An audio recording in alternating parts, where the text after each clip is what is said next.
Good morning guys, in front of me is VIVO V23 and let me show you how to change wallpaper on this device.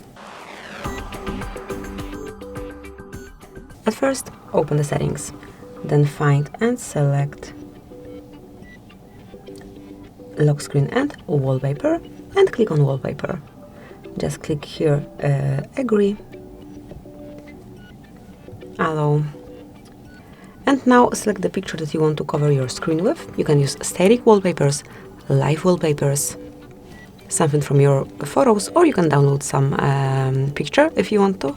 I would like to select, for example, this one, then just click on apply, and finally decide if it's for your lock screen only, just your home screen, or both of them. And that's it, that will be all. Thank you for watching.